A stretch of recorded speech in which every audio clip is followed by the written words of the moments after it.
morning, morning, good morning, morning.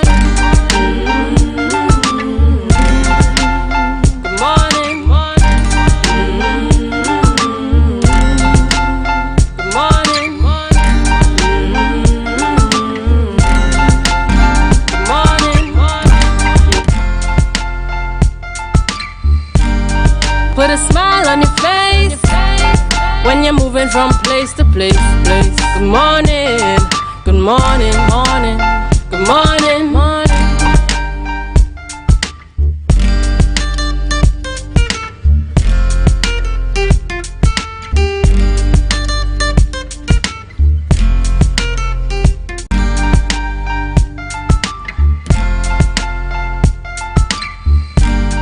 Put a smile on your face when you're moving from place to place. Good morning, good morning, morning, good morning, morning.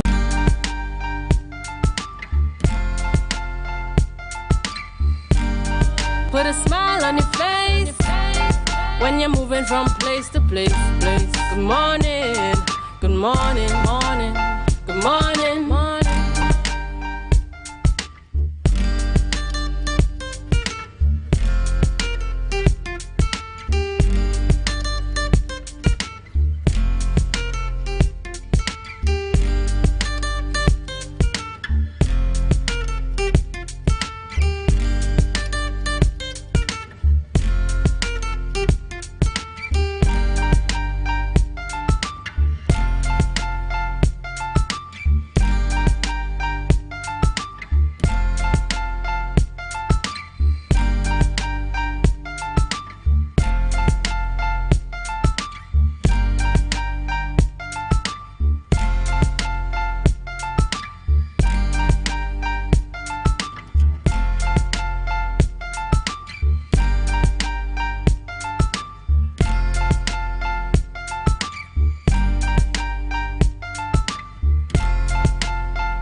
Put a smile on your face when you're moving from place to place.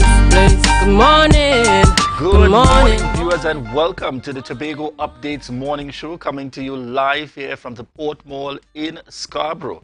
As we continue to give God thanks for life, I am Julian Skeet, and really want to welcome each and every one of you. It is Friday the 9th of September, 2022. And indeed, as usual, we say, thank God it is Friday. But this is the kind of Friday where there is much happening in the Tobago space, particularly on the political front. In fact, we would just have received information coming to hand. Breaking news indeed. Press release by the Progressive Democratic Patriots recently posted just a few minutes ago on the page of Watson Solomon Duke, founder and political leader of the PDP. And the release is advising, coming from Watson Duke, the political leader and also Deputy Chief Secretary. It is advising that there's a revocation of the deputy political leaders. The National Executive Council held a meeting on September 8th, 2022. At this meeting, the political leader declared that all the appointed positions of deputy political leaders have been revoked as allowed per the constitution of the PDP. These positions were held by Farley Chavez Augustine, Faith B. Israel, and Alicia Roberts Patterson. These now vacated positions will be filled by the appointment of the political leader of the PDP Tobago members in good standing with the party. So as I advised, this is breaking news indeed. Within the last few minutes this morning, probably just around 6:30 or so, the political leader of the Progressive Democratic Patriots, PDP, would have posted to his Facebook page this press release coming from on the letterhead of the Progressive Democratic Patriots. So the release indicating the revocation of the deputy political leaders. And of course, folks, if you've been following what's happening here in the Tobago space, this comes following yesterday and what has been some back and forth on the matter of issues related to Tobagonians outside in New York representing, and then having a response yesterday at the Executive Council, post-Executive Council briefing by the Chief Secretary, and then a follow-up response by the Deputy Chief Secretary. So we are indeed following this story very closely. Let me also take the opportunity to indicate there was a major launch carried live here yesterday as well on Tobago updates, and Tobago and the world at large is in a frenzy happening indeed, because it would appear that Burna Boy would be here in October of 2022. And this event, as far as our information to date, is being hosted by the Tobago, Music, Arts and Culture Festival, as in that committee responsible and that team as a private entity coming forward. So we look forward to much more details coming out in relation to this initiative, and this initiative being hosted by the Tobago Music, Arts and Culture Festival. That's a TOMAC, the Tobago Music, Arts and Culture Festival. The combination of the likes of Burna Boy, we saw Lyrical, we saw Kess on the lineup, in terms of Nyla Blackman as well. And it will indeed be carried here on Tobago Updates. And this takes place from the 24th to the 27th of October. And we saw the official launch here coming from Tobago Updates. So you can continue to look forward to the official information coming out here, courtesy Tobago Updates. Viewers, at this point, we head on over to news in 90 seconds with Candice. Hi, my name is Candice Jackson, and let's get into our news in 90 seconds. Her Majesty Queen Elizabeth II has died. According to Buckingham Palace, the Queen passed away peacefully yesterday at Balmoral in Scotland. Prime Minister of Trinidad and Tobago, Dr. Keith Rowley, has expressed his condolences to His Majesty King Charles III, the royal family, the government, and the people of the United Kingdom on the passing of Queen Elizabeth II, Britain's longest-serving monarch. He said that after reigning for 70 years, Her Majesty has left a lasting legacy for the people of the UK and the world. Dr. Rowley noted that Queen Elizabeth II's life was marked by her strong sense of duty and dedication. The Queen was 96 years old when she passed away.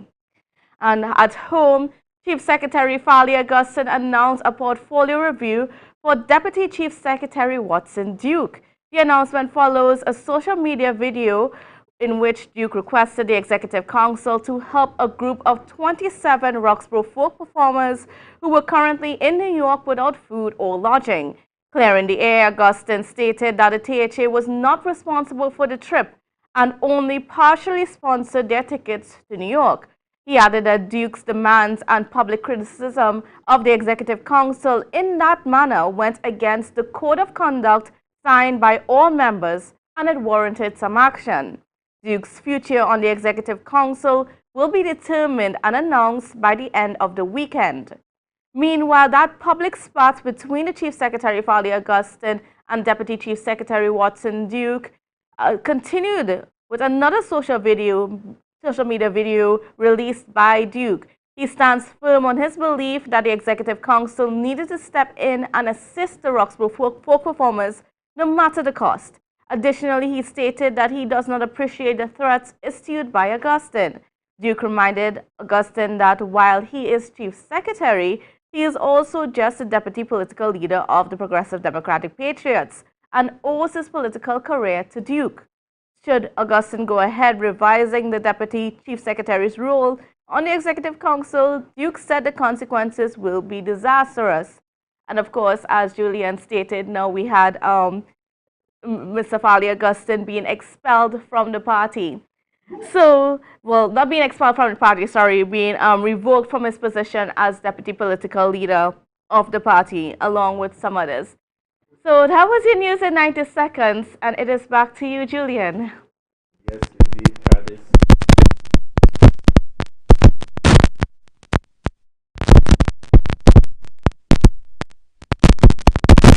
Vocation of the appointment of the 3 deputy political leaders. This was posted this morning, just about 30 minutes or so ago, on the page of the political leader Watson Duke, indicating that the National Executive convened a meeting. The National Executive Council of the PDP convened a meeting on September 8th, and a decision would have been taken to revoke the appointment of the 3 deputy political leaders of the PDP, namely Fali Chavez Augustine, Faith B. Israel, and Alicia Roberts Patterson. For those of you now joining us, we want to also take the opportunity here, at this time, just as Candice also mentioned, the world would have plunged into mourning, knowing the icon of Queen Elizabeth II, having passed away yesterday, and the official announcements coming out. And therefore, Queen Elizabeth II having passed away, indeed, we send our condolences out to the royal family. And that is, of course, as we anticipate, as you know, the standards and the protocols associated with the royal family. So we anticipate quite naturally, just as we have been seeing across the world, the coming of King Charles III. And therefore, condolences are sent out to the royal family, King Charles III and the entire royal family, on the passing of Queen Elizabeth II. And these come via the Tobago updates. All right, folks, so there's much happening as we continue the discussions this morning. And we head on into some birthday celebrations. We've got a lineup of birthday celebrations this morning. Yes, and we head straight across to our birthday listing this morning. And on a screen with us is James Chippy Jack. And we want to say birthday blessings going out to you. Birthday shout out to James Jack. Wishing you a happy birthday, coming from the Tobago Updates family. Keelan Webster, some know him as Boy Man if you're anywhere in the east or anywhere from Tobago. Keelan Webster, wishing you a happy birthday, coming from the Tobago Updates family. Janine Small, this is your day, and we want to wish you a happy birthday, coming from the Tobago Updates family. Khadijah Nelson John, happy birthday going out to you. Khadijah Nelson John, wishing you a happy birthday this morning. And the picture on screen, we're sending birthday shout outs to Ayana George Richardson. And that's the cousin-in-law of Rhea George Richardson, and sending much love from the Richardson family here in Tobago to Ayana Richardson. We're also sending birthday shout outs to Anais Elias. All right, wishing you a happy birthday, Anais Elias. Birthday shout outs to Dominique Carrington. Dominique Carrington, wishing you a happy birthday, coming from the Tobago Updates family. And we have on screen with us Rena Harilal, one of our loyal viewers here as well on the Tobago Updates morning show. And this morning we are sending happy birthday going out to you, Miss Rena Harilal. We trust that each and every one of you celebrating a birthday, that you will continue to have an enjoyable day today as we give God thanks. In fact, as somebody said to me recently, Julian, just being alive to see another birthday is really a blessing indeed in these times that we are currently living in. All right, viewers, we want to thank you so much for the continued love and support. Yes, and on our rundown this morning, we begin the conversation with Ashworth Jack, a former minority leader of the Tobago House of Assembly and a man very familiar in the political space. Morning to you, sir. Good morning, Julian. Good morning, Tobago. Good morning, people viewing all over the world. All right. So we want to start with one statement, one word, your immediate reactions to the developments that has been happening with the current administration over the last few days, and in particular within the last few minutes this morning. I wish it could be done in one word. I really wish it could be done in one word. But let me try to make as short a statement as possible. I am a bit disappointed, but not surprised. Disappointed but not surprised. So let's draw back just a bit. This situation would have developed. We saw two key parts happening. The deputy chief secretary, while being out in the US, taking a decision where he would have done a video, notwithstanding as a member of the executive council, calling on the THA in terms of providing additional support and assisting and helping. Tell us first and foremost, as someone who has operated within the systems of the Tobago House of Assembly, because we also saw the response by the Chief Secretary indicating it doesn't just work like that in terms of the happenings of the THE. Tell us about your understanding of the systems in terms of being able to process and even in times of dealing with urgent matters. I think what have happened here, Julian, people have to kind of back up a bit and know that the group was not out on Tobago House of Assembly business. They were assisted by the Tobago House. So the Tobago House of Assembly, through its generosity, would have made a contribution to the group. And therefore, it was not the Tobago House of Assembly responsibility to make all the necessary arrangements for them. That being said, I also understand the human element that they were in this thing. And as a result of that, they had their little issues. And from a humanitarian point of view, the assistance was needed. But I also fail to understand why the issue of people being hungry on the street in New York could be a real issue. Because I don't think any Tobagonian, being a Tobagonian, will leave Tobago with absolutely no money in their pocket to go anywhere in the world, not even to Scarborough. Right? So I think that the play and the sympathy was a bit much. But I fully understand the need to help a Tobagonian in need outside of Tobago. But the question is that really all that would have caused this push to go this far, this fast? And that's a question, that's another question altogether. But when I say I wasn't surprised, let me qualify that. Tobago in the last couple of years have found itself in a place where there are a number of anomalies that have taken place. And because Tobago doesn't have the ability to quickly make laws to change stuff, you have to keep walking through these doors, hoping somebody else fix them. And let me give you 3 examples. One was the example of where the political leader of a party was defeated in an internal election. That was Mr. Charles. And we saw what transpired as a result of that, right? Because the party's constitution says that the leader of the party in Tobago shall be chief secretary. The thing about that was at the time that people did not recognize that the Tobago House of Assembly Act sought to deal with that in that it made provision for any member of the Assembly to become chief secretary.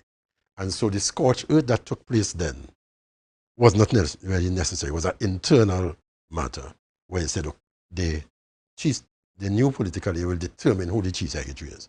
And so Tobago went through a period of turmoil that was not necessary simply because the internal working of the party was like that. But the act said something totally different.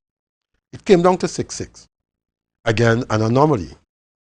And that had to be fixed down the road, where you're brought into 15 seats. And when the election came and there was an issue of a declaration that the political leader would not seek to become chief secretary, but if the party was successful at the polls, the deputy political leader will become chief secretary. In my head, a number of bells went off.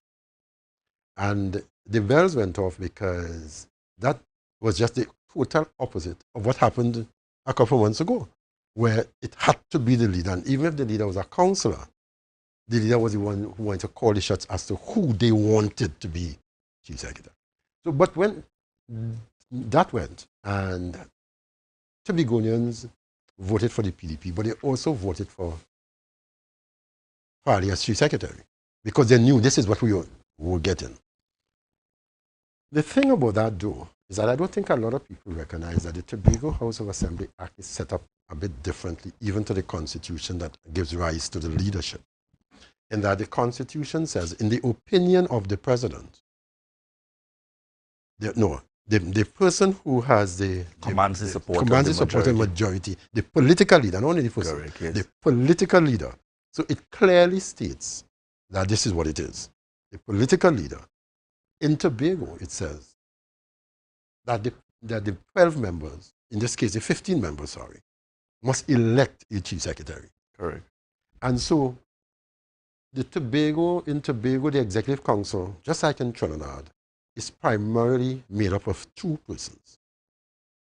The chief secretary, who is elected, and the deputy chief secretary, who is elected by the members at the first sitting. In Trinidad, it is that the prime minister is appointed by the president in his or her opinion, and the prime minister then in turn appoints the attorney general, who in fact it makes up the cabinet. Everybody else is me. The prime minister may appoint, the chief secretary may appoint. But because you have this anomaly in Tobago of the deputy chief secretary being the political leader and the deputy political leader being the chief secretary, one would have to make some different arrangements. And there is no example for which you can draw. There is nowhere else that this exists. And so it's a trial and error. And then you have to understand the human element of this. The day before election, a political leader will walk into a room and everyone will stand because the leader walks in. But a couple of days after, I don't think in the head of people, you are no longer the leader per se. And I think some of those things should have been worked out because it would take nothing to kind of do the respect both ways. And that thing that human that says, I am no longer important or I've been treated in a certain kind of way could be dealt with. You know, and there are a number of other things because there are some special provisions that could be made for a deputy chief secretary. And this have gone back from day zero. No chief secretary, no executive have made those special arrangements. Because it was not necessary based on the fact that the leader was the chief secretary. You are the boss all along. So you have some persons, and it's important to bring that clarity, some persons having the understanding and asking the question, and I'm happy you would have attempted to bring some clarity. There appears to be the political leader wielding that authority in the context of the party. Which is Watson Duca's political leader. And then on the flip side, you have the chief secretary being able to wield that authority in the context of his responsibility for the administration and operation. So it's not a case that the political leader, yes, you've seen the revocation, and somebody calls that came immediately, and the message is out, is that, you know, we have a situation, he's no longer going to be able to be chief. Make that distinction so that, you know, and that's what we want, the clear understanding of the Tobago House of Assembly Act as it stands. Can the political leader, in this instance, take a decision, or even the executive, to remove the chief secretary from the position? No, because neither appointed the chief secretary. The chief secretary is neither appointed by the political leader or by the executive of the party. And that's what I was trying to explain earlier. In the Trinidad situation, then there would have been, the government would have fallen immediately. The prime minister would have immediately have to resign. But in the Tobago situation, the chief secretary is elected by the elected members of the assembly. The only way that will apply is if the majority of elected members of the assembly is of the same view of the political leader. If the majority of members are not of the same view of the political leader, then the status quo doesn't change. So again, if they are of the same view, they can remove. They can remove by a vote of no confidence, okay. or they can do by moral suasion.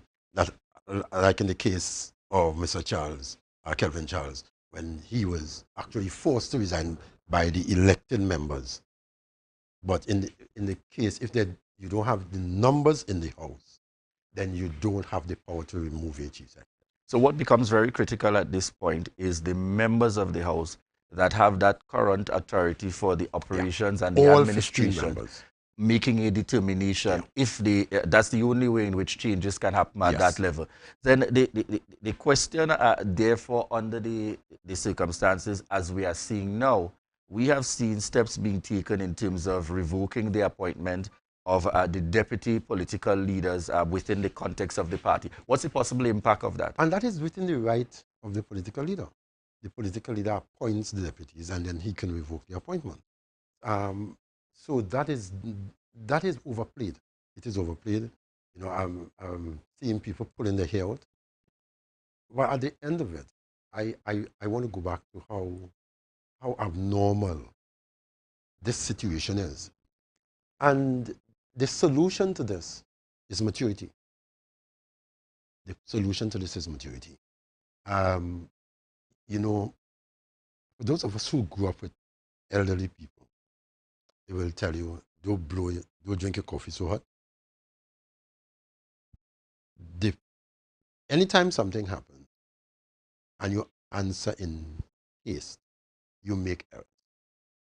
And so if one were to ask me for my advice, and my advice would be, hey, sit down.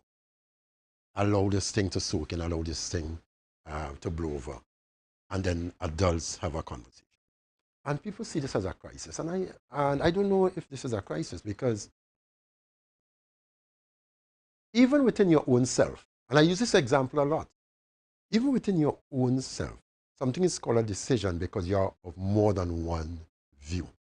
And you have to decide which one of the two views within yourself, or maybe even more than two views, that you are going to action. And therefore, if you have a bunch of people, all strong-willed, Tobagonians at that, and I say Tobagonians at that because if you look at the history of Tobago, Tobagonians have a history of fighting. We don't know it any other way.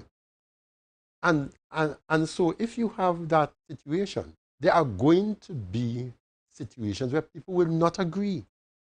The majority of persons who have grown up in Tobago will know that this is nothing new to the politics of Tobago. Tobago have politics of turmoil. Fortunately or unfortunately, I have lived through a lot of it. But the maturity with which people deal with it is what is going to determine that. And that maturity says, who is more important?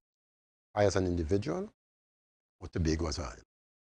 How would you describe yesterday the display of support shown when we saw at the press briefing yesterday in particular by the Chief Secretary, which obviously followed the Executive Council meeting and that took place, the showing in terms of the attendance and what appeared to be the full support of the Executive Council members themselves. How important is that at a time like now? But it's not just the Executive Council. What you saw yesterday was the entire elected membership minus one that was there. And that's why I'm saying people, that is where the power lies really in terms of revocation, in terms of any major changes. So the position of Chief Secretary, based on what we saw there, was not one that was in danger, right? Of course, if one would want to do the analysis of that, maybe even more the position of Deputy Chief Secretary was more iffy than the position, because one might ask the same way, the only way you can remove a Deputy Chief Secretary, and please don't take this as advice. I would not advise anything be done in haste. Is the same way you could remove a Chief Secretary. Right, because the boards would have been elected by the members of the Assembly. That is the uniqueness of Tobago in terms of how that is done. And that was done by Mr. Robinson because he wanted to engender a deeper democracy in the island. So the leaders or would have been had to be elected by the people in the house. And as I said, what it calls for is some calmer heads to prevail. Or let us understand that in a democracy, and let me give you an example, in probably one of the biggest democracies in the world, if not the biggest, the United States. I mean, biggest in terms of not size, but in terms of the display on number of occasions. Of course, in the last couple of years, that was being questioned. Christian Cinema.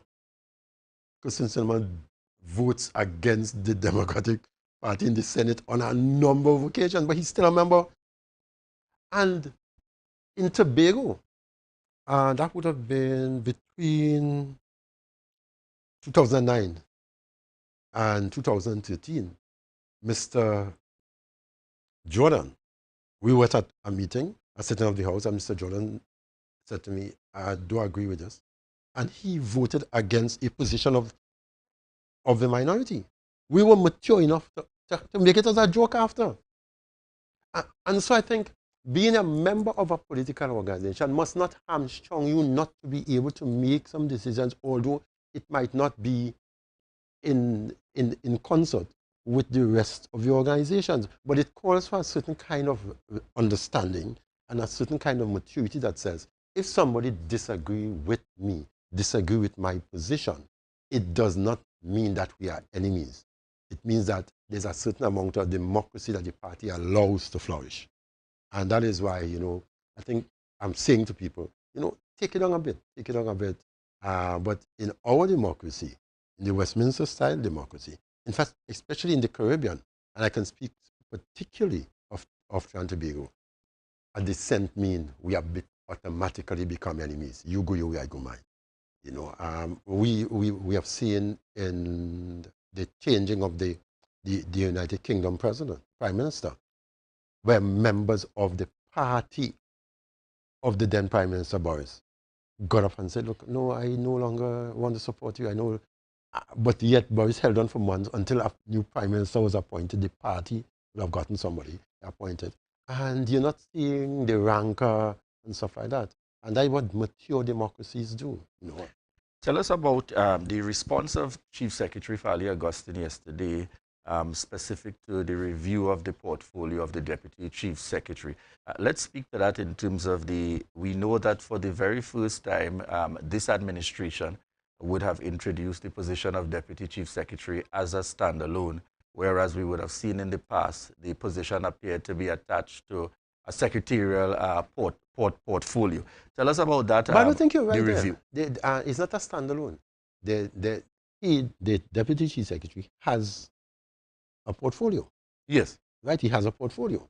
What I think in a very subtle way, the administration tried to do is to kind of bit by bit raise the status of Deputy Chief Secretary, being the fact that he is a political leader.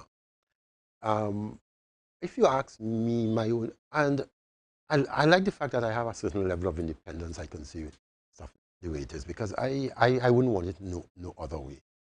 I think that if I was to advise the Chief Secretary, I would say to the Chief Secretary, don't act in it. And don't allow anybody, because you'll be pressured by the rest of your members to move in a certain kind of way. Do not act in haste. I would not have even said what was said yesterday, but that was already said. And I mean, and it's a human response. But I would say don't act in haste.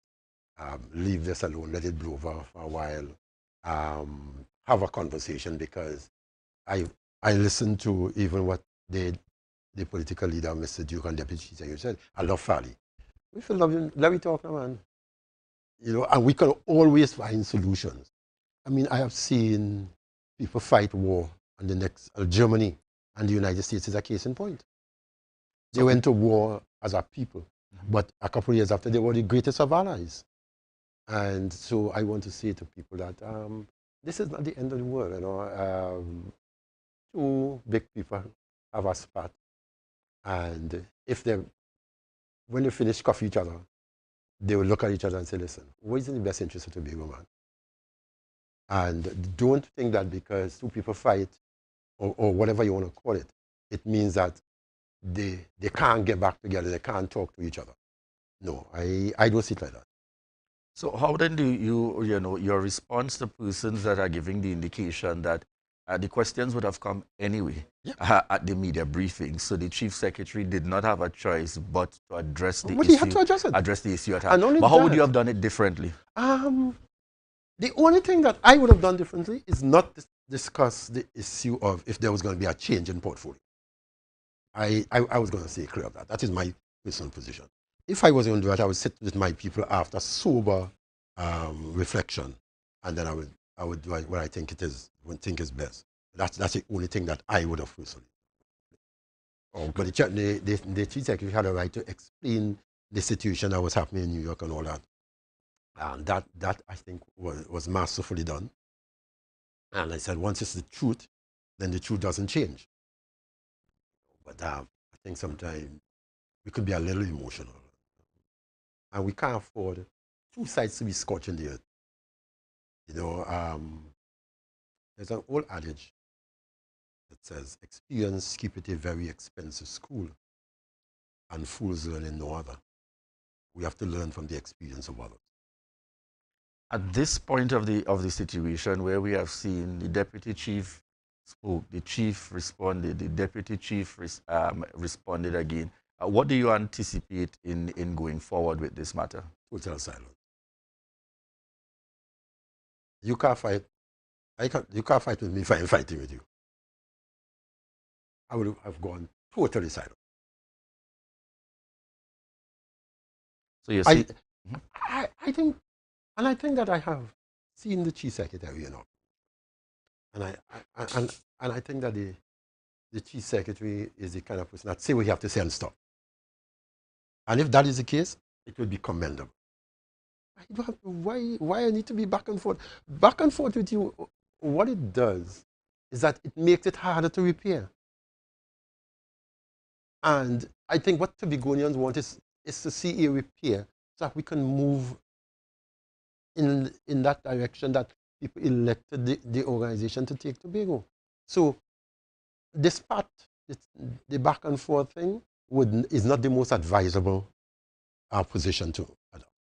The question being asked, someone is asking, the positions of deputy political leaders within the PDP would have been positions where the membership elected. So just bring some clarity for us. The PDP deputy political leaders are appointed by the political leaders. Right.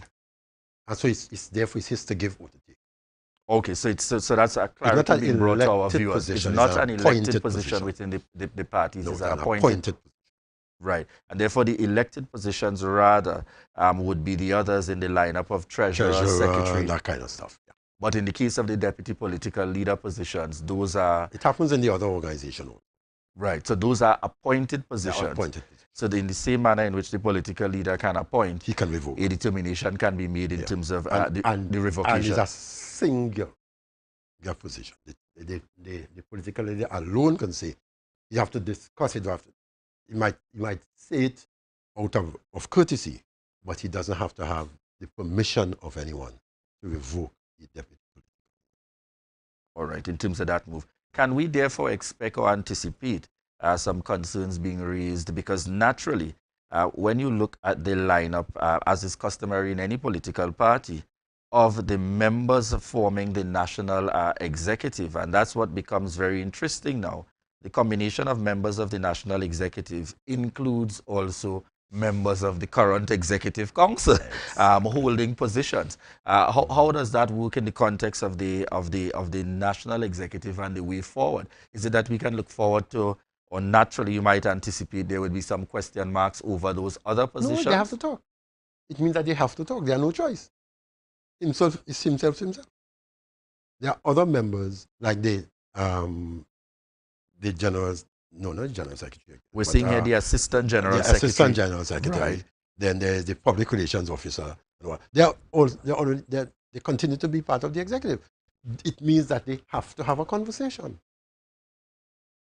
And so that conversation, even revoking the three appointments, but I think the three appointments is just to reduce the numbers. I can't go to an executive and let you outvote me. So I have to reduce the numbers. I have to reduce the number of them who will come to out with me. And try to put three of persons who have like minds, who might support my position, so that I can have this up. And it's a strategic political move. But I think it's been, in a lot of ways, the implication for the administration has been overplayed. So you're not seeing the direct implication for the administration based on the separation of roles. You know, there are other things that I prefer to allow them to work on, but there are some other stuff that you can't even say that you expel them and you invoke the caution of the flag, because it doesn't apply to Tobago. All right. What do you say about, and I know earlier you were making comparisons, persons that make the comparison, we saw a similar kind of fallout at the national level between Keith Rowley and now Prime Minister and then Prime Minister Patrick Manning, and having that which was very much a public display, which obviously eventually led to some changes taking place in the party. But the changes only took place after the Prime Minister died. I don't think people understand. One of the things that I think people, the biggest concern is the newness of this political organization, to see if this political can withstand that kind of shake. And it's not necessarily a bad thing, because any political organization will have these kinds of fights. What makes this one more out there is that it is the party in government. And because it is in government, it attracts a whole lot more attention. But any political organization will shake itself until it finds itself. And even after it finds itself, even the Republican Party in the United States, hundreds of years old, the Democratic Party, hundreds of years old, there will continue to be diversions of views. And sometimes diversions of views from very powerful members that will create the shake that we're seeing here. And that is what is happening in Tobago. So ultimately, if I can sum it up, Ashworth Jack, is that the way you see it, there's one chief secretary that is responsible for the operations of the administration, in a similar manner as there's one political leader responsible for the operations of the party. And it's not how I see it. It's the way the constitution of the party sets up. This is the political leader, and the Tobago House of Assembly Act said, this is the chief secretary, and this is the responsibility of the chief secretary. As I said, being in this anomaly, what it does is that it speaks to Tobagonians making some administrative changes that accommodate both leaders in a respectful manner. And I think at the end of it, I am sure that the biggest issue here is, how am I respected as the leader of this party, the person who put a lot of effort into bringing this into being? Would you say some ego is probably stepping in there at this point? And you hear that you have human beings, anyway, that you have power, ego steps in. And we could play the proverbial ostrich, and we could bury our heads in the sand and pray it's not there, you know. But the fact is that this is human. And when people put a lot into stuff, and both gentlemen did a lot of work to bring the party into what it is, but what's not the founder of the party would feel, hey, I did all this. Let me feel that I have a say. Let me have some power in this thing. And I think that that is something that adults can work out. And so I'm not unduly. I didn't come down here this morning expecting the road not to be there or the earth to shake. I didn't expect that at all. Your closing comments this morning as we wrap this interview. But that Tobago is bigger than an individual or individuals. And my admonition to the gentleman, as I did when the other organization had their internal part, is that people need to sit down and talk to each other. Fear comes from lack of communication. The minute people who communicate with each other, they become fearful of each other. There's always this thing that there might be something sinister happening. And so the more people communicate with each other, the better they are to solve issues. Hey, let me fix this now. All right. A call there from Ashworth Jack, a former minority leader within the Tobago House of Assembly. Yes, folks, this is the Tobago Updates morning show. And at this point, we head on over to Tobago Note. Live, the concert. Says our destiny. Friday, 23rd September. The night before Republic Day. She says our destiny to get next to me. At the concert capital, the Queen's Park, Savannah. Live, the concert. Mavado and his full band. Excel Spa by Haley, where our highly trained staff are ready to deliver the top-class services in facial massages, waxing, nail enhancement and body treatment. We are ideally located at Coco Avenue, Susolands, Tobago. You can find us on Instagram, Facebook, TripAdvisor, or you can call us on 730-0149. Excel Spa by Haley. Relax, renew, and rejuvenate. Tobago on September 10th. We outside in Bago Jam. Experience the ritual, revelry, and release featuring Kesta Band. Everybody on stage, if you're coming down from the mountain, The Waterlord, Iowa, Farmer Nappy, Colonel Roberts, San, Second Star, Chingy, Sherwin, Adana, come and see Johnny King, Stephanie Joseph, Shamika Dinoon, Leslie Ann Ellis, Desire, and much more on September 10th from 5 p.m. Bago Jam, Shore Park Cultural Complex Car Park, Scarborough. Admission free.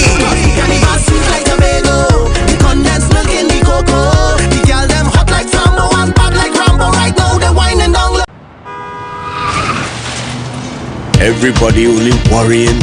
Never ever worry, don't mind how things looking hard. I tell them never ever worry, if your nice car get damaged bad. I tell them never ever worry, what I'm saying is true. So just consider, Tatil is always right here for you. I tell them never ever worry, don't mind if life make you sad.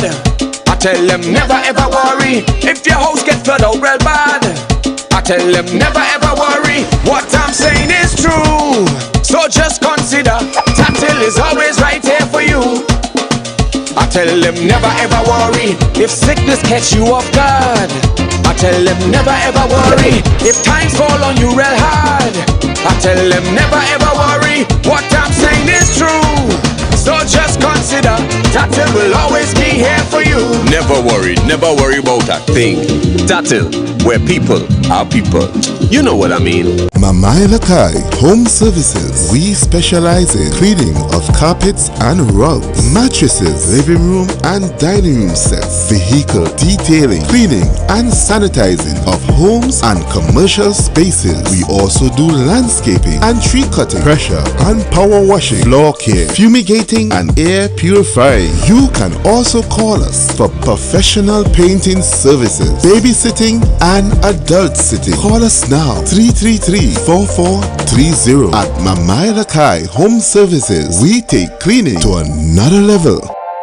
Tobago Glass Supplies has been a leading name for over 37 years in the glass and aluminum market in Tobago. We provide an extensive range of high-quality, innovative aluminum and glass products for commercial and residential use. Competitive prices with superior and professional services by committed employees who are guided by rigid quality standards. Tobago Glass Supplies specializes in the manufacture and installation of glass and aluminum products that are essential to today's homeowners and the business environment. We are engaged in marketing, sales, and installation of a variety of products. These ranges from windows and doors to necessities such as mirrors for homes and vehicles, designed and manufactured in-house or imported.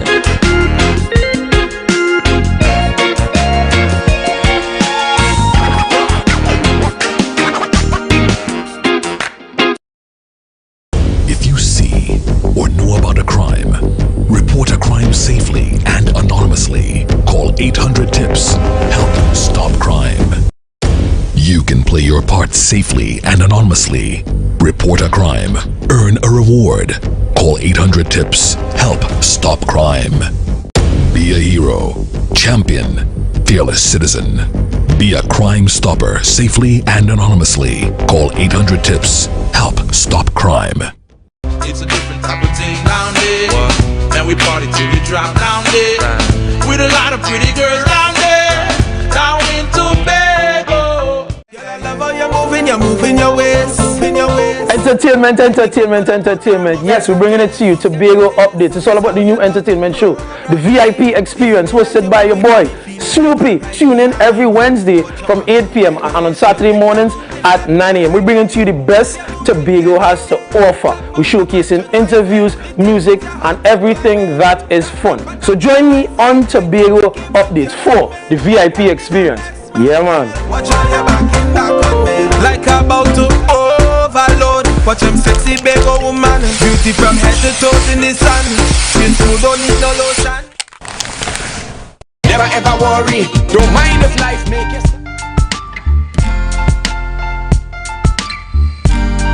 Put a smile on your face when you're moving from place to place. Good morning, good morning, good morning. Show this morning. It is Friday, the 9th of September, 2022.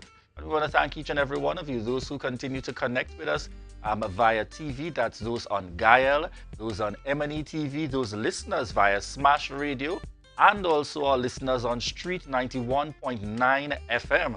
And to each and every one of you, all our viewers this morning on the live and those continuing to connect with us and to support the Tobago Updates morning show, we thank you for choosing Tobago Updates. We're going to have some special guests coming up very early in next week. Stay keen, keep your eyes on the Tobago Updates as we provide you and keep you in the know.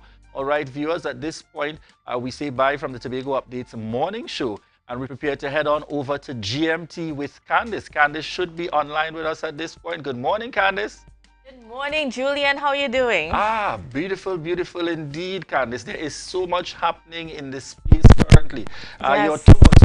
What's it feeling? It is hard to digest because it's so much happening, and it's just like, what's going on? Like, what's going on? It's like, I don't know, we went to bed with one set of news last night trying to figure out, okay, so how is this situation going to resolve?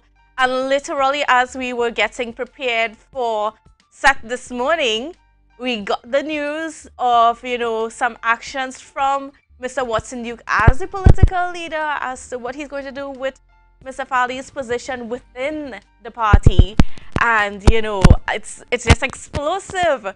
And all that's going through my head is just like, how is this going to help the development of Tobago? Now, the development of Tobago, there's a lot of things going to be happening there. I think it couldn't be said any better as we heard from Ashworth Jack. Ultimately, Tobago is saying it quite clearly. They've got to be a conversation that happens between the two persons, a conversation that takes place. Yes. So as to ensure at the end of the day, Tobago is the entity to benefit. We will updated with what's happening. Yes, so certainly. I mean, it should have been something that, somebody posted something. There was a post on social media that said that, this should have been done in private. They had their issues, yes. I mean, and let's be real, there's always going to be issues within people, amongst people, no matter who you are. It's good. I mean, it's just human nature. We disagree. We have different ideologies. We have different beliefs. We have different ways of doing things. But when it comes to dealing with problems, now, it should be dealt with in private, and, it should not be dealt with in such a public manner. And I think that's what people are so shocked about, is just how brazen these comments are, how much in the public space it is. It's like, I was like, at what point do we pull this back and try to sort it out in private? Because at the end of the day, Tobago ultimately suffers because there is a sort of an egotistical match going on. All right, so let's hope that the egos indeed would calm down and treat with the business of Tobago first and foremost, because you've heard it clearly from this administration on a number of occasions that they're prepared to put Tobago first. And therefore, we're calling at this point, as has been the common line it's time to fix this. It's an opportunity to fix this, but we'll certainly continue to keep you updated here on Tobago Updates with all the highlights. Candice, do have a great show this morning with GMT. Oh, yes, certainly. All right, folks. So thank you, Julian, for Good Morning Tobago, for the morning show. And now we're moving on to Good Morning Tobago. And like I said, you know, this situation between Mr. Duke and Mr. Fali, Chief Secretary and Deputy Chief Secretary, now that's definitely a concern. So we are actually going to be joined by political scientist, none other than Dr. Shane Mohammed. Special good morning and welcome to you. How are you doing? Good morning. I did not expect to be on your morning program so quickly this week, but no, but wow. we've got some situations developing and these things that we need to discuss. So first of all, minor situations, Candice. Minor situations. Minor situation. Okay, so let's get into it. What are your reactions to, let's say, the latest move by Mr. Duke this morning? That's a grand charge. That is a grand charge of no consequence whatsoever. And do not be distracted by such a grand charge. And let me explain to you why. I've always said that Tobago is going to be the one to teach Trinidad how to operate and how to govern with a dual leadership, in a dual leadership perspective and in a duality of leadership formula.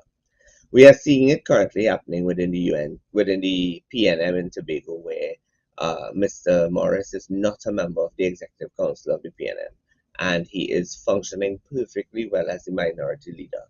And Mr. Ansel Dennis is a political leader, and he has his work cut out in rebuilding the image of the PNM. So the duality of leadership is existing in both parties in Tobago. That's one. But then in that case, you could say that, you know, I mean, Mr. Morris and Mr. Dennis, they're not at odds with each other. But here we have a situation where Mr. Duke and Mr. Fali seems to be at odds with each other. It was, I'll tell you this much. I believe that at the end of the day, this scenario would have been something that may have been inevitable. Why? Because somehow or the other, there was this belief that because Fali is young, because he was brought into the party and nurtured, everything that Duke has said in the public domain. And remember something. Remember that this rift that has now become public and is now capturing the attention of all of us was started by Watson Duke, the political leader and deputy chief secretary, via his social media platforms. Right, this situation was not started by the chief secretary. What the chief secretary did was he took the time yesterday to explain fully the chronological order by which the THA and him as chief secretary assisted or sought to assist those that were in need in New York. Now, we have to take into consideration several things. This is not like a trade union. This is not like a private sector entity. This is the public service. This is the government, correct? And as the chief secretary rightfully say, the government is not in the business of handing out written checks and sending out cash. What they do is invoices. So they do invoices to assist an organization or to assist. They don't fund fully private entities and non-governmental organizations. But what they do in some instances is they provide subventions and all of that. These things are done in various forms. They are done and in most instances, especially in this current scenario that we are faced with regarding the funding of those that are in New York, has to be done via invoices, because as the chief secretary rightfully said, he has to be accountable, and as his chief secretary and the secretary for finance and trade. Now, if he does not follow proper processes and procedures as it pertains to the dispensing of public funds, he could be held liable for misbehavior in public office, 1. He could be hauled before the Integrity Commission, 2. And he could ultimately be hauled before the police, right? So there is a process, and the process was clearly articulated for all and sundry who were paying attention yesterday to understand. Furthermore, it is Mr. Duke, as political leader of the PDP and as the Deputy Chief Secretary, who broke ranks. And in the Westminster system, if you break ranks, you are required to resign. And what the Chief Secretary made very clear yesterday is that he is going to be re-evaluating the portfolio of the Deputy Chief Secretary, and he's going to be making adjustments and he said he's yet to decide whether those adjustments are going to be partial or fully. Now, in hearing that and in understanding very clearly what the Chief Secretary was saying in terms of the role and function of the Deputy Chief Secretary, Watson Duke sought a grand charge and dismiss the deputy leaders, including that of Mr. Augustine, as deputy political leader of the PDP. There's a complete dichotomy. You see how you and I are seeing each other on the screen, and there's a line between us both?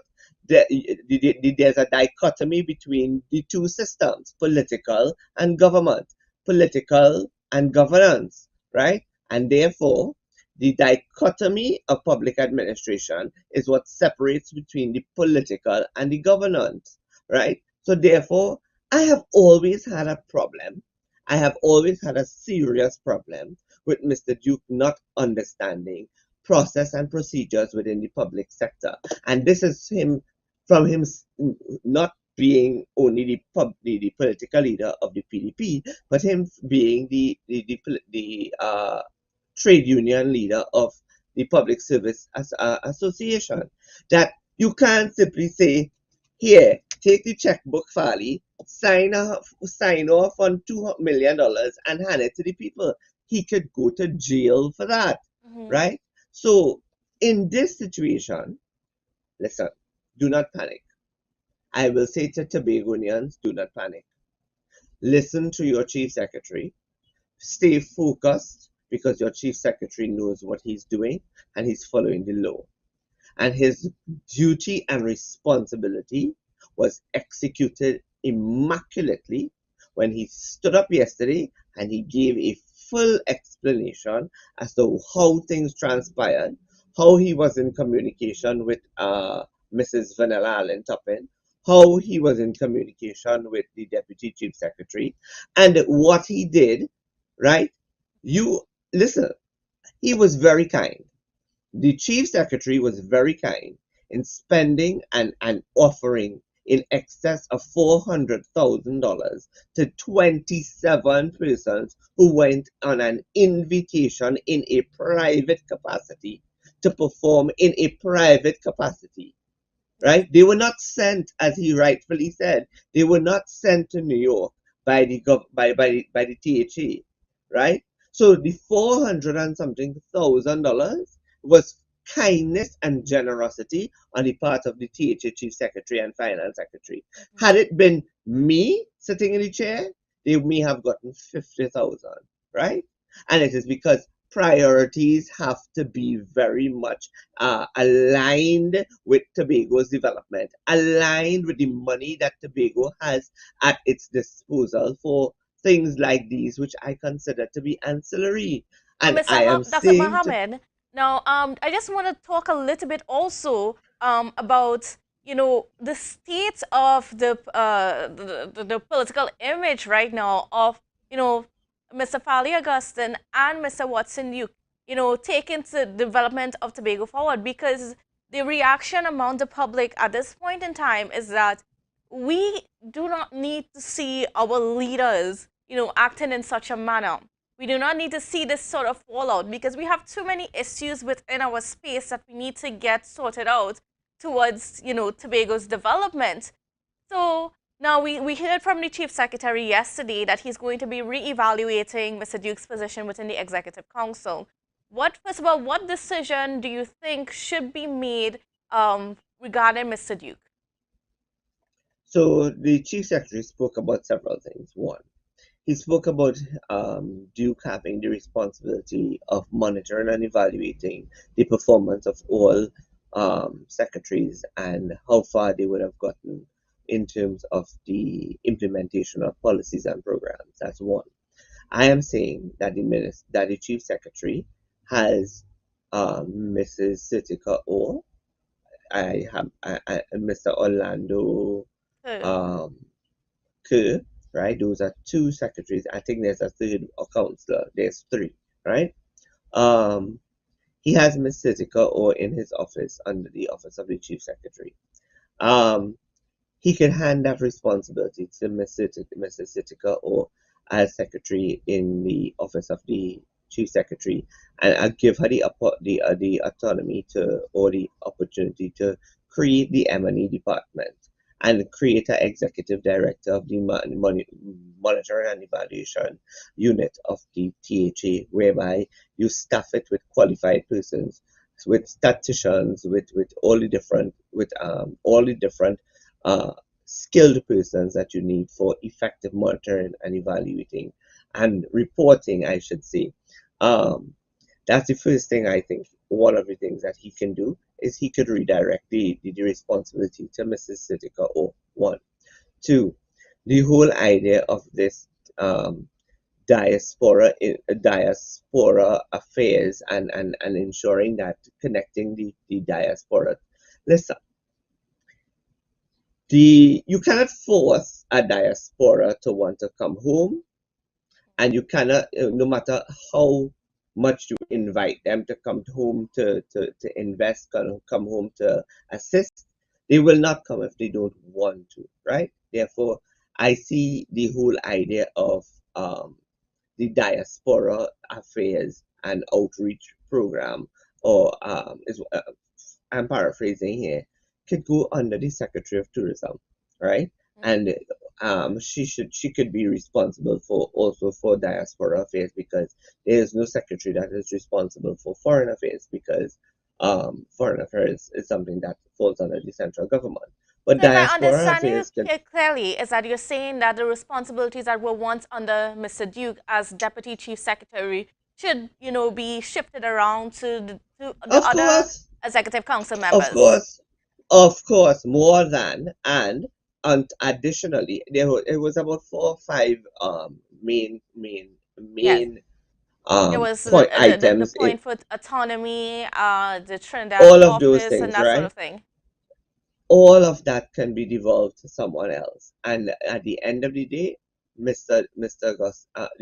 Chief Secretary could also reassign the Deputy Chief Secretary role to someone who has the heart and soul of Tobago and the governance of Tobago at heart, rather than someone who is politicizing something as trivial.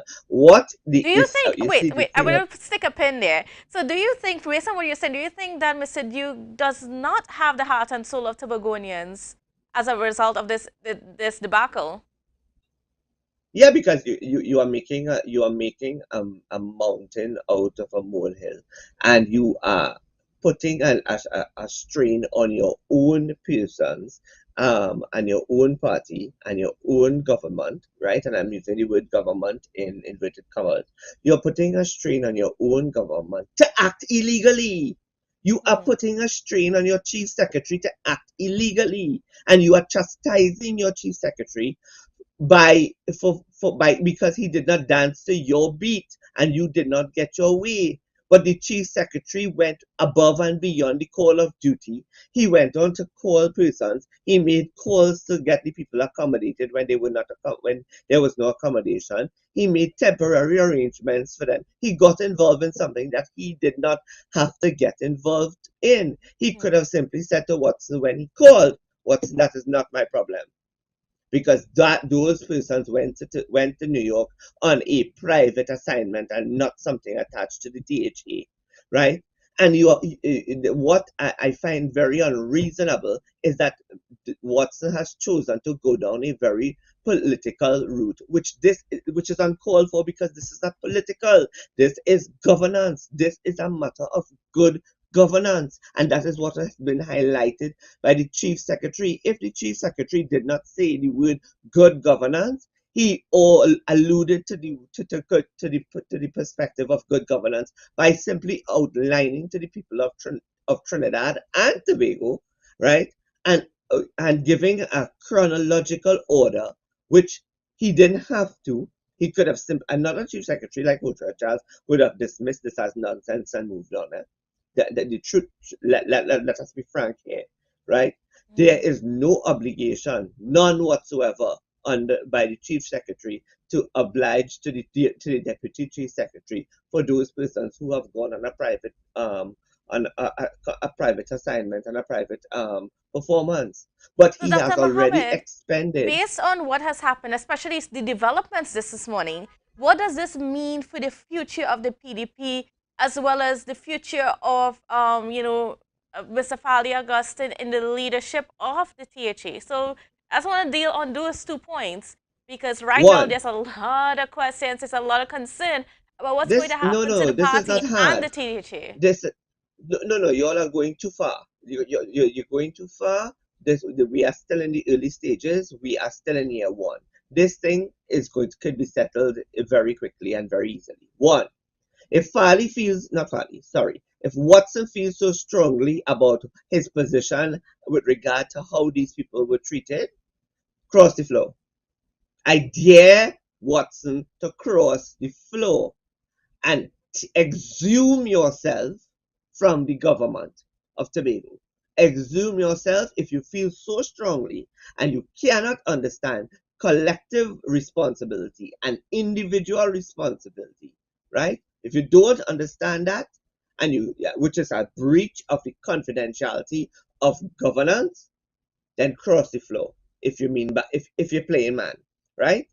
And his attempt to use his political powers, his political position to remove the chief secretary and the secretary for health as deputy political leaders, believing that they're going to be affected politically.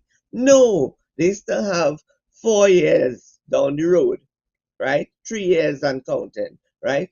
They still have 3 years and counting down the road to fulfill the mandate for what they have planned for Tobago. And once they fulfill that mandate and keep their heads focused and they keep their blinders on, right, and focus on the task ahead as in terms of governance, then this is not political. Let the political, I can't say the word I want to say, but let the political junkies bray, right? But this is not a matter of politics. This is a matter of good governance. This is a matter of accountability, responsibility, and integrity. And what I don't understand is why, and from the onset of Watson Duke entering the political environment and shifting from trade unionism, I have had a serious issue with him not understanding the principles that govern public administration vis-a-vis governance in this country. You can't simply write a check. You cannot simply go to the administrator of finance or the officer, the Department of Finance, and say, Madam or Mr. Administrator, I need $500,000. Additionally, you are asking for more than goodwill. You are putting pressure on, and you are using monies that can be that could be facilitated in another space that there's a need.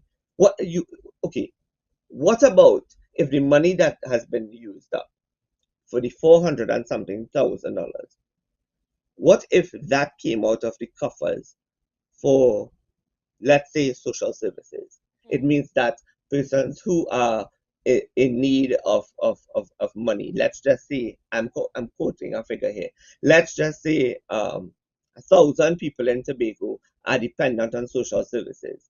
The $400,000 that you gave to the dancers in New York, right, out of goodwill, it means that you have to go and find $400,000, right, to give to these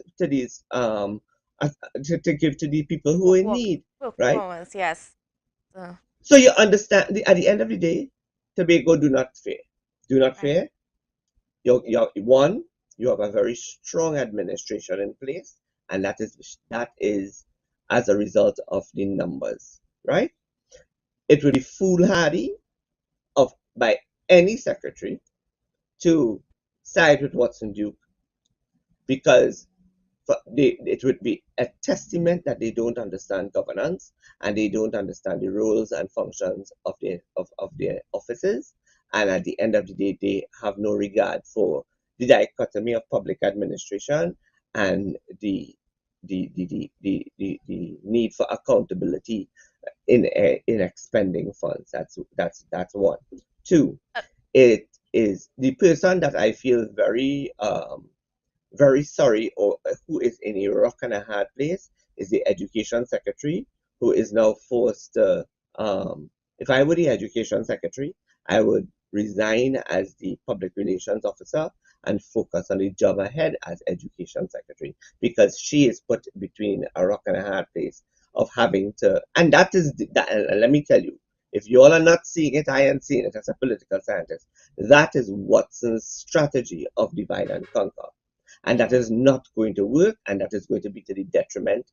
Zorisha Hackett is put in a position where Watson Duke is using her as a divide and conquer tool. And my advice would be resign from the executive and wait it out till the next executive elections are due, and then put up yourselves for positions. But right now, focus on what is the task ahead, which is good governance. Okay, well, Dr. Mohammed, of course, we always love to hear your perspectives on this matter, and we'll be calling on you again. I mean, because the situation is developing quickly, and we'll definitely see what happens in the next few days. We're all waiting with bated breath to see what some of those. I'll tell you this, Candice. I am looking forward to there being a new deputy chief secretary. Ultimately, it's inevitable. All right. Well, thank you for your comments on the matter. All right, viewers. Now we're moving on with our conversation, and now we're turning now to Mr. Gary Griffith, the former Commissioner of Police. He is on the line with us. A special good morning and welcome to you, sir. How are you doing? Okay. Well, okay. So we just lost him, but we'll attempt to have him back. So for now, we'll just go to a break, and we'll be right back just after this. Everybody only worrying. Never ever worry. Don't mind how things looking hard. I tell them never ever worry. If your life can't get damaged bad. I tell them never ever worry. What I'm saying is true. So just consider Tatil is always right here for you. I tell them never ever worry. Don't mind if life make you sad. I tell them never ever worry. If your house get flooded out real bad. I tell them never ever worry. What I'm saying is true. So just consider Tatil is always right here for you. I tell them never ever worry. If sickness catch you off guard. I tell them never ever worry. If times fall on you real hard. I tell them never ever worry. What I'm saying is true. So just consider Tatil will always be here for you. Never worry about a thing. Tatil, where people are people. You know what I mean. I love how you're moving your ways. Entertainment. Yes, we're bringing it to you. Tobago Updates. It's all about the new entertainment show, the VIP Experience, hosted by your boy Snoopy. Tune in every Wednesday from 8 p.m. and on Saturday mornings at 9 a.m. We're bringing to you the best Tobago has to offer. We're showcasing interviews, music, and everything that is fun. So join me on Tobago Updates for the VIP Experience. Yeah, man. Watch on your back on me. Like about to overload. Watch them sexy Tobago woman. Beauty from head to toe in the sun. Skin too don't need no lotion. The best place to stay in Tobago is at Thorn's Place, with rates starting as low as 200 TT. Call or WhatsApp 745-7306 or 682-8676. We are located uptown Scarborough, 5 minutes away from the port. Remember, at Thorn's Place, our aim is to make your stay safe and affordable. It's a different type of thing down there. And we party till we drop down there. With a lot of pretty girls down there. Down in Tobago. MI4 Security Services Company is the most advanced security service in Tobago. Ask about our cash in transit service. It's safe, risk-free, reliable, and timely. We provide safe banking delivery for all business types and sizes with highly trained staff, 24/7 monitoring, coordinated emergency response, and a well-maintained fleet of armored vehicles. Contact us at 660-7723 or visit our website at www.mi4securitytt.com to sign up. Yeah.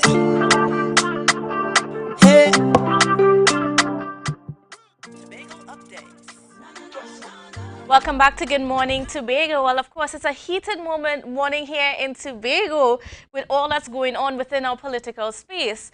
Now, joining me on the line is Miss Gary Griffith, who's a former Commissioner of Police. Now, I mean, we had intended to speak to him about, the firearm users license report, but we're going to get into that in a little bit. But I want to hear from you. A special good morning and welcome to you, Mr. Griffith. I want to first hear from you, your reactions to what's happening in Tobago. Good morning, Tobago.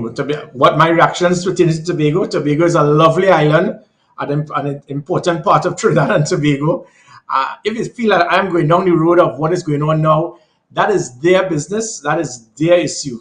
I, as a political leader, I am not going to get involved in any of the dynamics as it pertains to other political parties and their issues. All right. Now, I mean, is this a situation also, where you guys are considering making grounds in Tobago? Well, as a political party, I think it is unfortunate when you have political parties and they just handpick where they feel that they may be have a better opportunity to be successful. If the National Transformation Alliance, it is national. The word national is definitely not Trinidad. So we are actually looking at certain persons to be appointed from a strategic perspective that can assist us in a better manner to have a foothold in Tobago. So most definitely the NTA is looking at taking a part in the Tobago in elections with Tobago. Okay, well, we're certainly looking forward to that. So, I guess we got to move into our conversation for this morning. And this is regarding to the firearm user's license report. Now, on Monday, we had the Attorney General come out and say to the public that it has always been it's always been part of the Constitution that before any report goes to be laid in Parliament, the people that are named in the report should be given the opportunity to comment. So, in other words, that the letter that was written by your attorneys to the Attorney General requesting the ability for you to be able to comment on the report, it didn't need to happen because it's part of the Constitution. So, I just want to get your reactions to what was said by the Attorney General on Monday. This Attorney General is very quickly started to become arguably the most incompetent Attorney General in Trinidad and Tobago's history. You are misleading the country. Let me clarify once and for all. It was completed. The file was completed. Keith Rowley sent it to the Police Service Commission. So don't mislead Trinidad and Tobago more. It is obvious that Keith Rowley contacted the AG, hit some buff on him, and he was forced to do this press conference. And that's why he didn't know what to say. He regurgitated the same thing that was on the report. But the report was already completed. So this nonsense that certain PNM people on social media trying to say, well, no, the report wasn't completed. That was the intention. That is a lie. They are lied. Because if you recall, the Prime Minister boasted about stating that he submitted it to the Police Service Commission. How could you submit something to an independent body like the Police Service Commission, but it was not yet completed? It was completed. They did not have the common courtesy and the common sense to speak to me about it, because of their exuberance in wanting to try to character assassinate me. And that shows incompetence at the highest level. So, Reginald Amor, please miss me with that. Don't come with that nonsense to fool the country into believing that it was not yet completed, so there was no need. It was completed. That is why the Prime Minister sent it to the Police Service Commission. It was leaked to the media as well, if you recall. And furthermore, because it being leaked to the media, because you submitted it to the Police Service Commission already, it means that the people who have been engaged in this are incompetent. The 3 people appointed were 3 police officers, retirees over 12 years ago with over 100 years of joint police experience. Not one person they ever arrested as it pertained to firearm licenses. So what was the criteria for them being selected? Additionally, by them being so incompetent not to know that you're doing an audit, if you're doing an audit in a company, the first thing you'll do is to speak to the chief financial officer or the CEO. You didn't see it fit to speak to the person who was in charge of the police service, but you're doing an audit. It shows the incompetence of the individuals, which means that by and large, and any of these individuals doing a report, it is not worth the paper it was written on, because it shows how incompetent they are. And it shows the bias, because you was in your excitement to want to bust my throat, you didn't even think of doing the natural justice thing. It shows that they don't have the ability. Let me further add, there's something called the Maxwellization principle. The Maxwellization principle means that if you have done something, you have submitted a report, and you made mistakes so grave that you did not even understand to have the common courtesy to speak to the person, it means that the report has already been poisoned. So you can't just come now and say, oh, by the way, let's interview you, hear what you have to say, and then move forward with the report. You have already poisoned it, and that shows the point that it is null and void. This is the only one of the few countries in the world that this is a banana republic attitude. Politicians handpicking persons to investigate something, hire civilians, pay them millions in taxpayers' money, let them do a report, submit the report. All the report will have, it is alleged, we have heard, similar to all the reports we have seen in this country for decades, the Judith Jones report, the Sabga report, the Scott Drug report, the Stanley report.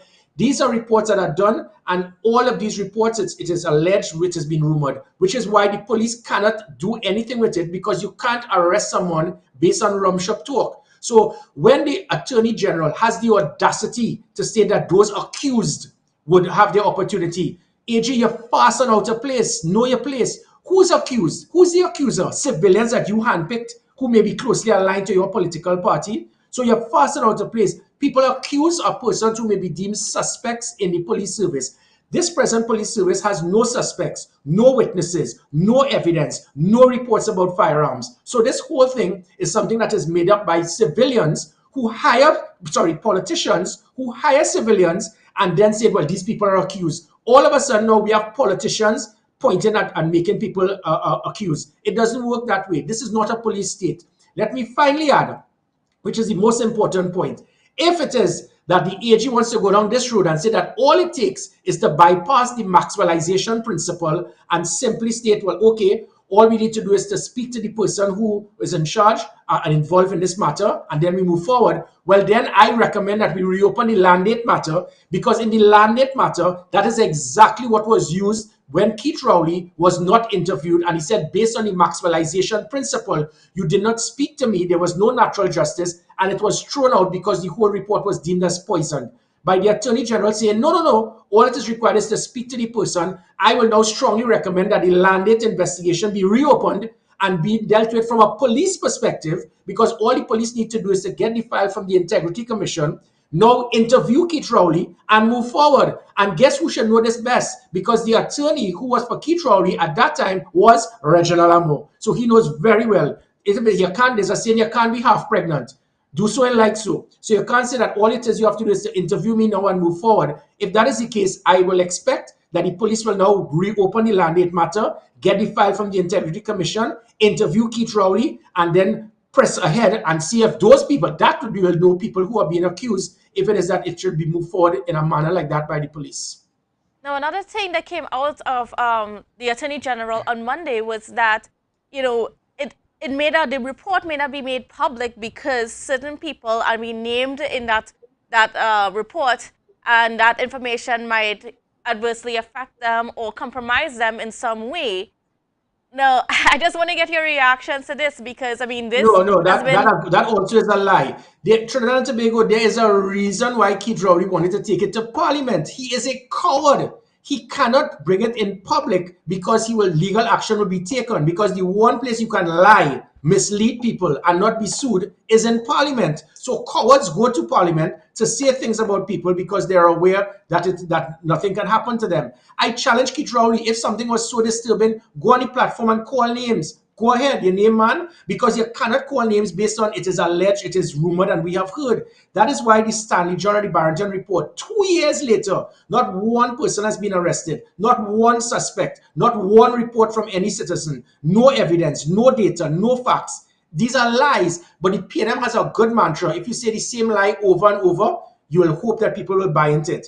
And they also have one that if you can't control the individual, you must try to destroy them. And that's what they have done. So it has fallen flat. This is the third or fourth attempt because there's nothing there. And then in their desperation to try to see if they could tarnish my name, they have used a system where I have gotten national support. You are spending more time in trying to find ways to stop law-abiding citizens from getting legal firearms to protect themselves, to protect their wives from being killed, their spouse, their children from being kidnapped or raped, than you're spending in illegal firearms, where 100% of all murders committed by guns in the last 3 years have been by illegal firearms. This government has spent no time dealing with how to stop illegal firearms entering the country. No audits, no investigations, no teams being assembled, nothing. But you spend more time. It gives the impression that the government seems to want to protect criminals than law-abiding citizens.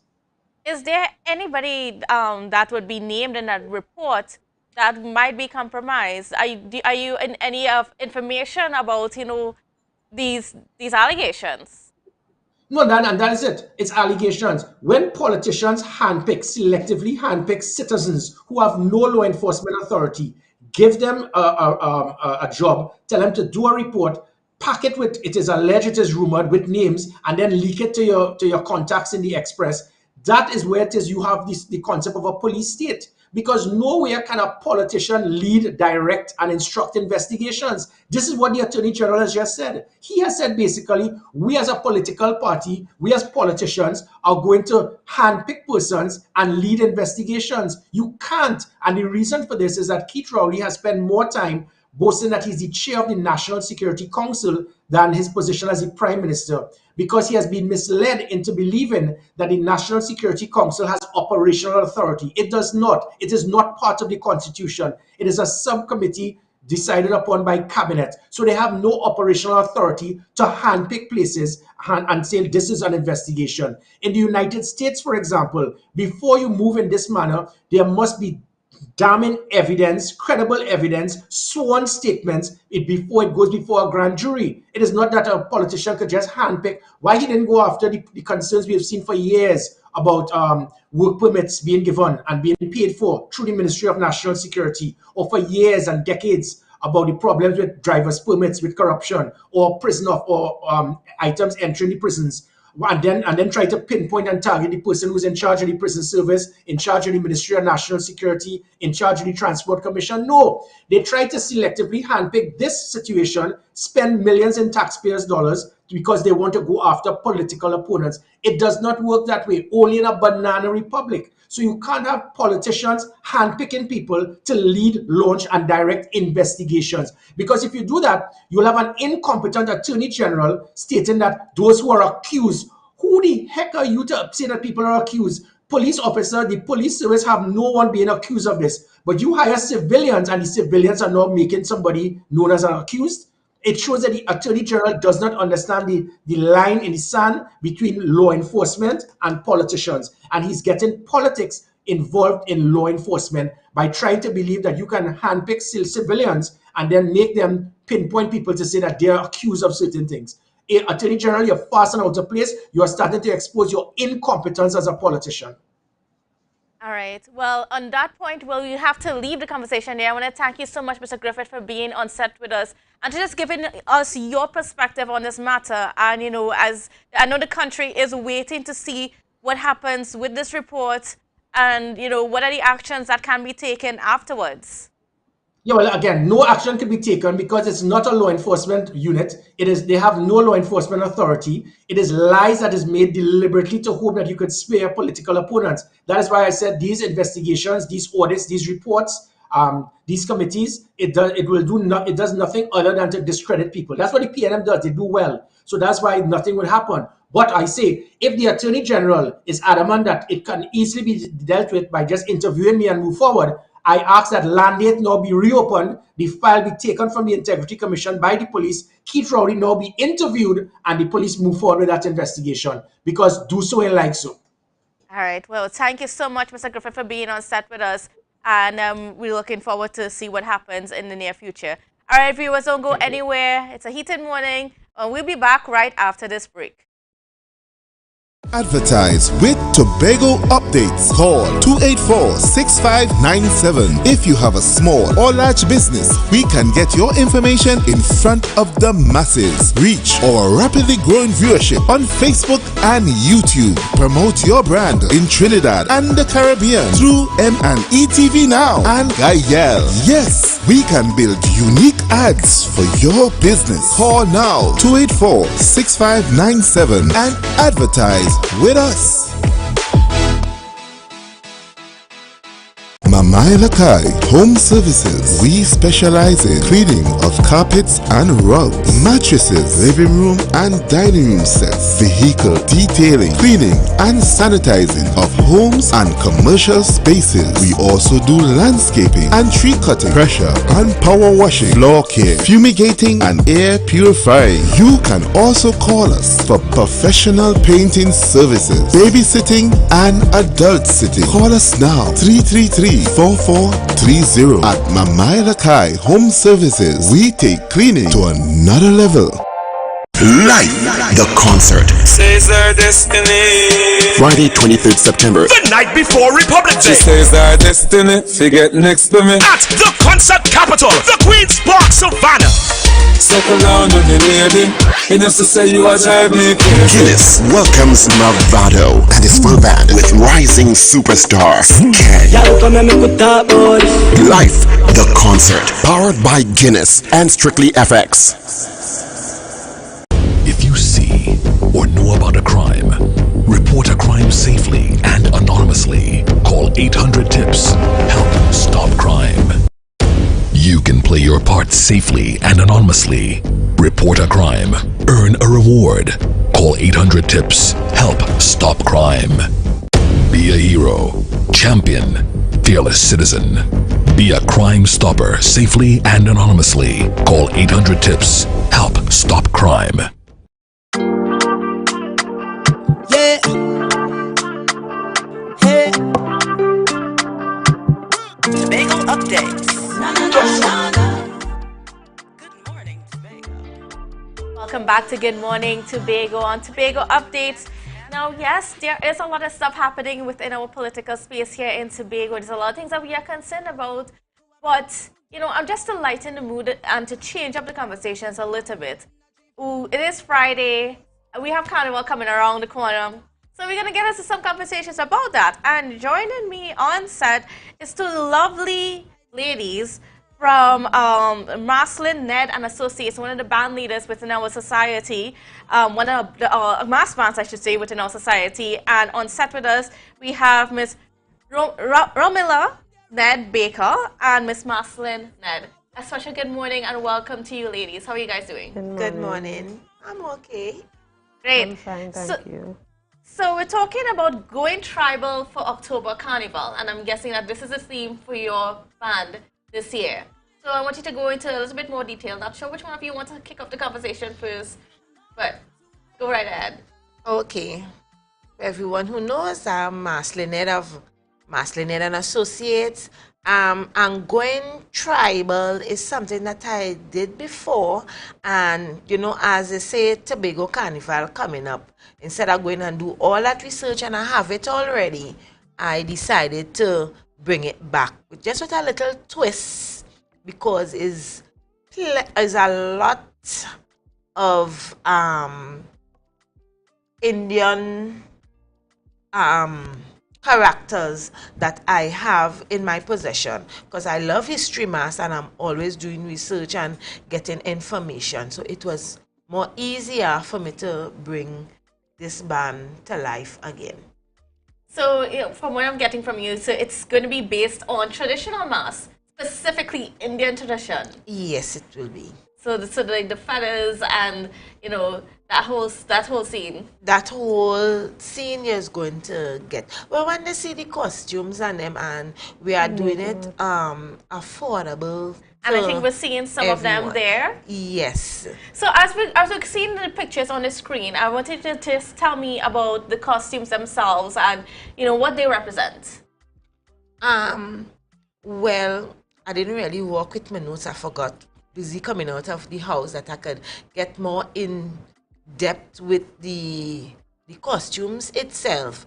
But what I have been presented for this carnival is just showing you the culture of the Native Americans and what they do in their space, where they have come from and where they are for today.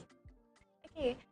And tell me a little bit about the band itself, right? What is so special about your band, and why does it stand out from the rest that are here in the Tobago space right now?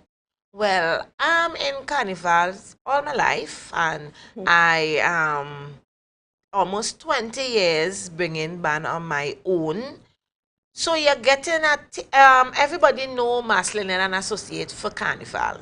We are one crazy band. We really enjoy ourselves.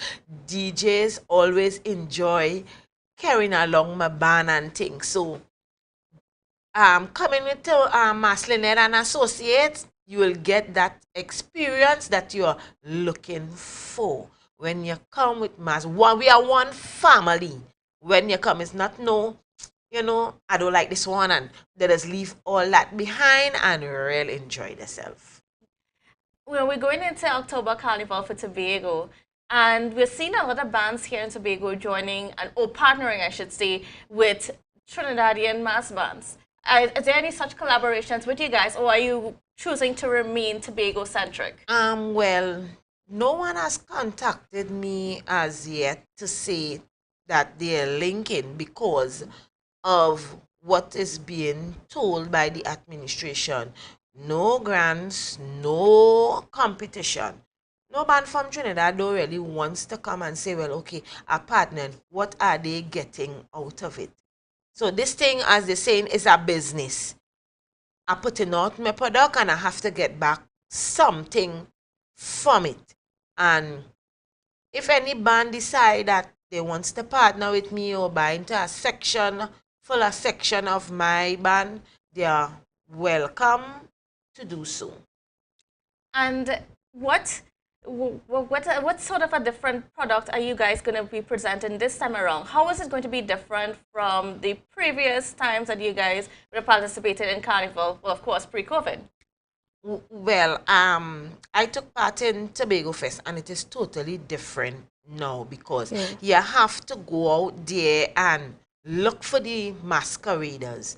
Hence why my daughter Romelia Ned Baker, she is the marketing manager, and she has put a team together to do the marketing and do the attraction, because the lovely work that you are seeing put forth on the television is she and her people is what have done it. I'm just the person that just producing the mass.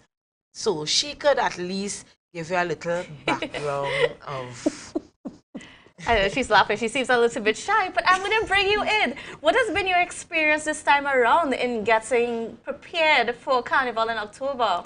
Well, for me, it was a bit easy for me because I know a lot of persons, especially like getting the models and doing the photo shoot. I have my own studio, so I just clear my salon and I let the photographer come. He set up everything, so it went really smooth. I had an account. I made it into the mass page. I got a lot of persons to follow to get the followings up. I researched and I asked a lot of questions, for when the shows are going on, so that we could appear, so that other people could get to see, because social media could only go so far. Yes. So, I'm trying to get our band out there so that other people could see the presentation for this October Carnival. Are you looking forward for October Carnival? Yes, I am very excited. I'm very excited, actually. I love playing mass. I love playing, so, and as my mommy said, it's years of carnival. So, to have our own carnival is always something that I've been looking forward to, especially Tobago Fest, where instead, when in March or February, when you had a division where some people have to go there, now we have our own where they could now come and enjoy our culture with us. Tell me a little bit about, just your thoughts on how this year's carnival is being organized. So, I mean, we were all excited for Tobago Carnival, but there's been some hiccups. Some hiccups, yes. I guess that's a diplomatic way to put it. Yeah. There's been some hiccups within the space, and there's some unsatisfied mass bands regarding just the way how it is organized, especially with the lack of competition and so on. How do you guys feel about, how things are being organized? Okay, so I will answer that, right? No problem. Don't let her answer. I will answer. So, I would just say this. When too many hands in a pot, it does spoil. That's the best way that I could answer. We're not going in depth to that. No but problem.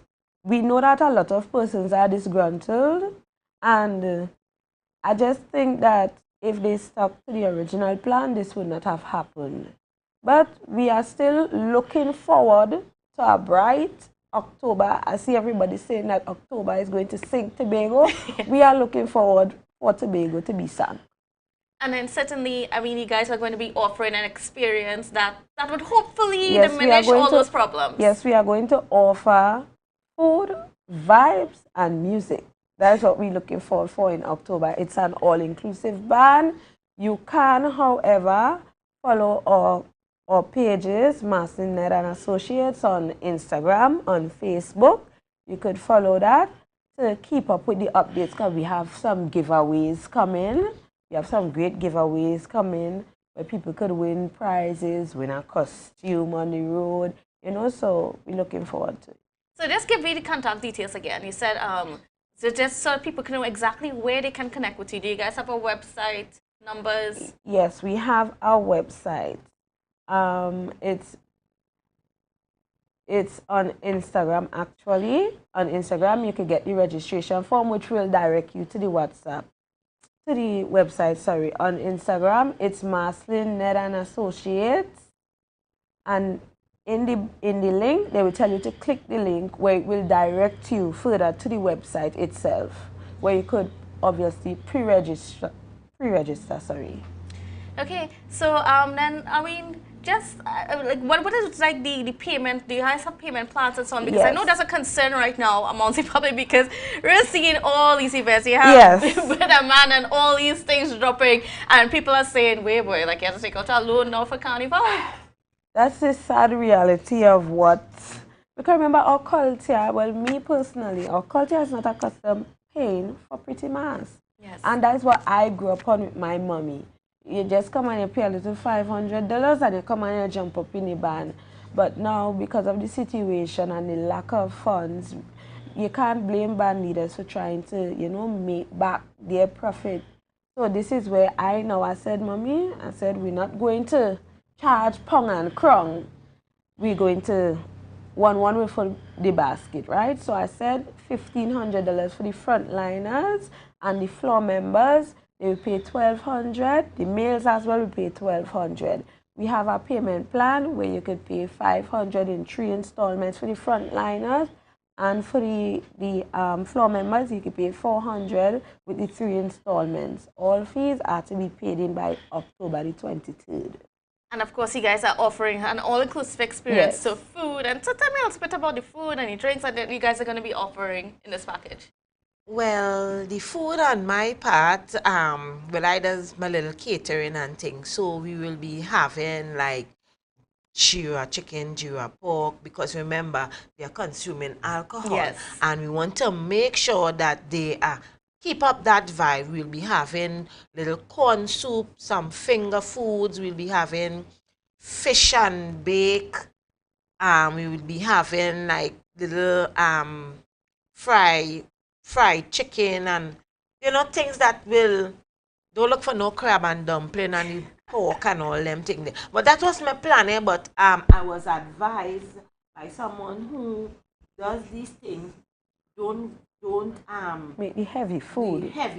And so just basically cut us along the road. Yeah. So you know you're gonna have these little things. So for the morning period, we will have bacon, saltfish, and sausage if they want juice or tea, because we'll be out very early doing the makeup and all these things to get ourselves prepared. So we will be providing that breakfast.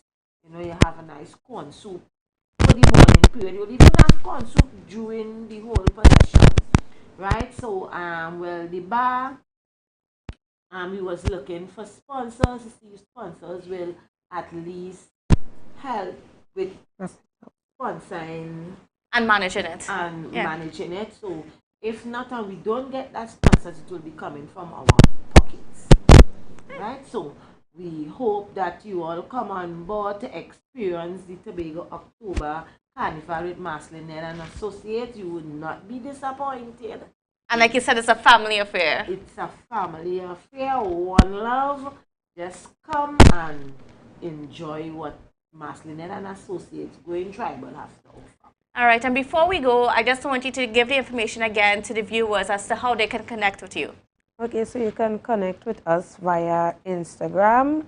You could, I would provide the information. You could connect with us, Marcelinette and Associate, on Instagram, and click the link in the bio, and it will direct you to the website. All right. You can also contact us via WhatsApp at 366 17 18 or 752 5326.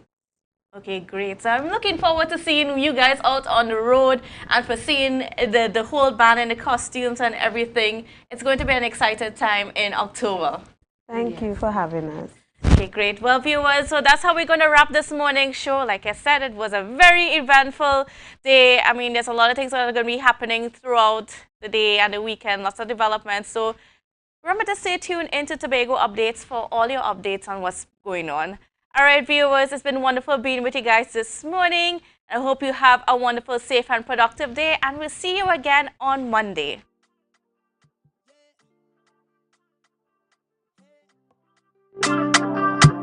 Tobago Updates.